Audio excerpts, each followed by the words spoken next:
Hello everyone, steno with Arihant पर आपका स्वागत है। यह डिक्टेशन आनंद मासिक पत्रिका सीरीज से होगी, जो कि 100 शब्द प्रति मिनट की गति पर दी जाती है। यदि आप इसका पीडीएफ प्राप्त करना चाहते हैं तो आप हमारे टेलीग्राम ग्रुप को ज्वाइन कर सकते हैं। यह डिक्टेशन एसएससी एग्ज़ाम्स ओरिएंटेड दी जाती है, जो कि आपके लिए बहुत ही हेल्पफुल रहेगी। चलिए तो डिक्टेशन प्रारंभ करते हैं। डिक्टेशन 5 सेकंड बाद। सभापति महोदय प्राथमिक स्वास्थ्य देखभाल के कार्य पर अपना ध्यान केंद्रित कार स्वास्थ्य सेवा योजना आरंभ करने की पहल करने वाले अनेक देशों में से भारत भी एक है। स्वतंत्र भारत में स्वास्थ्य सेवा प्रणाली की आधारशिला भोरे समिति ने रखी थी, जिससे पूर्व अल्मा अता घोषणा पत्र 3 दशकों तक इस कार्य का आधार बना हुआ था। स्वतंत्रता के समय देश की स्वास्थ्य सेवाओं का मूल स्वरूप मुख्य रूप से नगरीय जीवन और चिकित्सा पर आधारित था। जो रोगी इन अस्पतालों तथा स्वास्थ्य केंद्रों पर आते थे, उनकी चिकित्सा मात्र उनका रोग ठीक करने के लिए की जाती थी।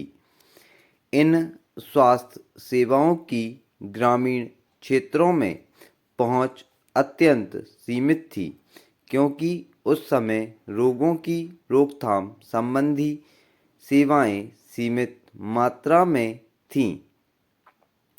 पहली पंचवर्षीय योजना में प्राथमिक, उच्चतर तथा अन्य प्रकार के चिकित्सा केंद्रों के निर्माण और उन्हें उचित रेफरल प्रणाली से जोड़ने के प्रयास आरंभ किए गए। आम जनता की प्रमुख स्वास्थ्य समस्याओं के समाधान के लिए कार्यक्रम बनाए गए और उन्हें लागू किया गया।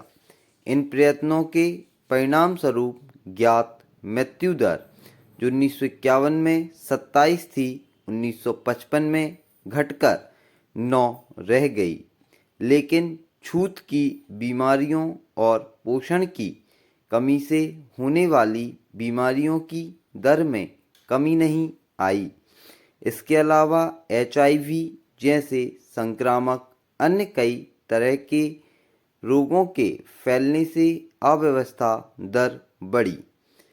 पिछली 9 योजनावधियों में पूरे देश में ग्रामीण प्राथमिकता स्वास्थ्य देखभाल के मूलभूत ढांचे का निर्माण किया गया।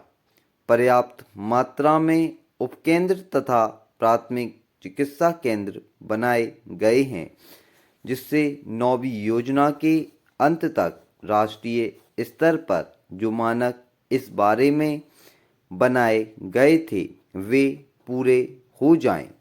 पर्याप्त मात्रा में सामुदायिक स्वास्थ्य केंद्र स्थापित करने के प्रयास किए जा रहे हैं, ताकि ग्रामीणों को प्रभावपूर्ण आपात सेवाएं उपलब्ध हो सकें।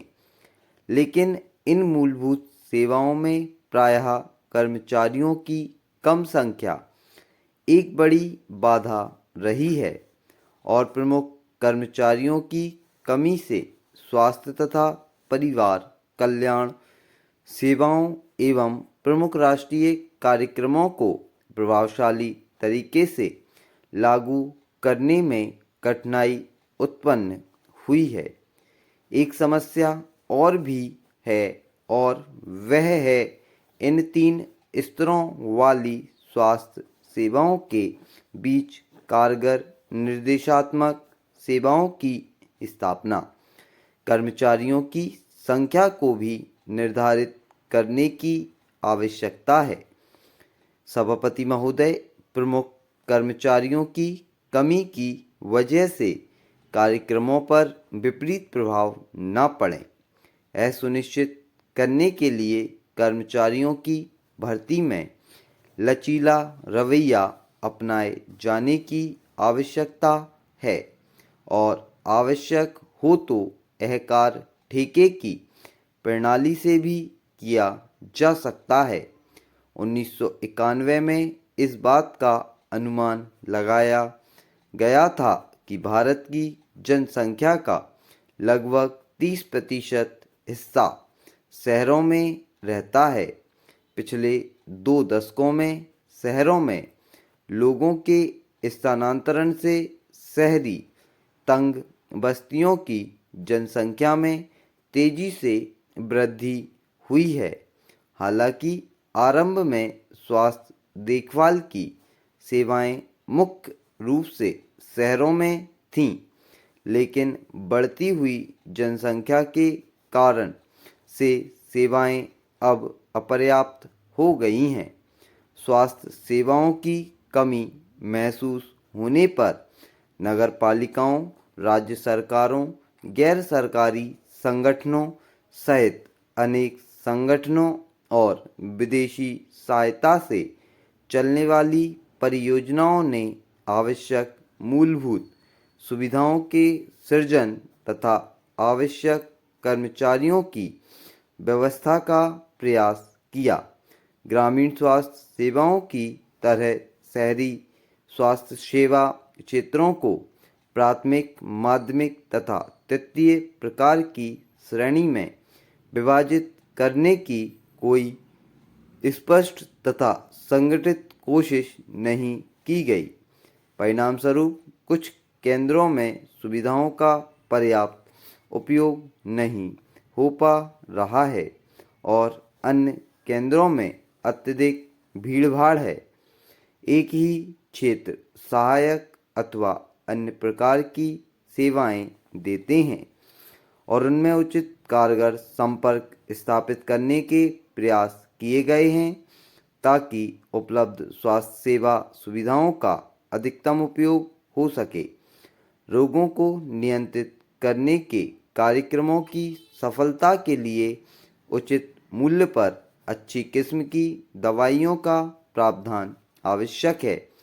अनावश्यक दवाओं तथा निश्चित मिश्रण वाली खुराक की दवाओं को नियंत्रित करने और अगर संभव हो तो उन्हें समाप्त करने की भी उतनी ही आवश्यकता है। इस तथ्य को मान्यता प्रदान करते हुए 8वीं योजना में खाद्य तथा दवा नियंत्रण संगठनों को सुदृढ़ करने के प्रावधान किए गए हैं, लेकिन फिर भी इस योजना को लागू करने का कार्य अपूर्ण और धीमा रहा है। अगले कुछ वर्षों में इस कार्य को प्राथमिकता के आधार पर किया जाएगा। कोई भी स्वास्थ्य कार्यक्रम और इस स्वास्थ्य प्रणाली के साथ संलग्न कर्मचारी कम महत्वपूर्ण नहीं होते। राज्यों तथा केंद्रीय क्षेत्र दोनों के बजट का 75% हिस्सा कर्मचारियों के वेतन पर खर्च होता है। स्वास्थ्य सेवा योजनाओं की भांति भारत में स्वास्थ्य कर्मचारियों की योजना पर ध्यान नहीं दिया गया है। आदरणीय महानुभावों, आप सबसे मिलने का यह अवसर पाकर मुझे प्रसन्नता है। मैं यहाँ आए एशिया तथा अन्य महाद्वीपों के अनेक देशों के सभी विख्यात संपादकों, अर्थशास्त्रियों तथा राजनेताओं का स्वागत करती हूँ। यह असेंबली अनेक विषयों पर विचार करती रही है और मुझे आशा है कि आपके विचारों तथा संवेदनाओं से हम लाभान्वित हो सकेंगे। भारत वर्तमान में अपनी स्वाधीनता की 50वीं वर्षगांठ मना रहा है। हमारी स्वतंत्रता के साथ साथ उपनिवेशों की समाप्ति का एक युग आरंभ हुआ, जिसके दौरान एशिया, अफ्रीका और कैरिबियन अंचल के अनेक देशों को राजनीतिक स्वाधीनता प्राप्त हुई। इसके साथ साथ चीन का भी पुनर्जन्म हुआ।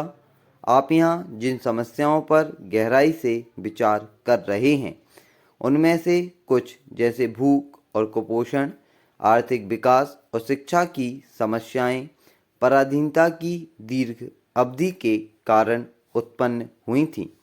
औपनिवेशिक शासकों को जिस किसी प्रकार की भी व्यावसायिक, औद्योगिक या बौद्धिक गतिविधि असुविधाजनक प्रतीत होती थी उसे हतोत्साहित किया जाता था और हमें स्वयं अपनी पारंपरिक समाज व्यवस्था के अंतर्गत अपने विषयों का हल खोजने की अनुमति नहीं थी।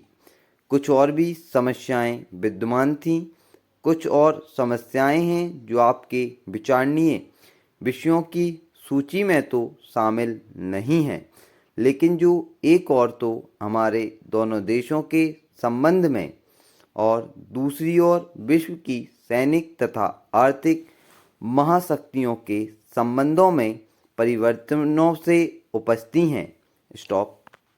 यदि आपको वीडियो पसंद आती है तो वीडियो लाइक करें, चैनल को सब्सक्राइब करें और ज़्यादा से ज़्यादा लोगों में शेयर करें।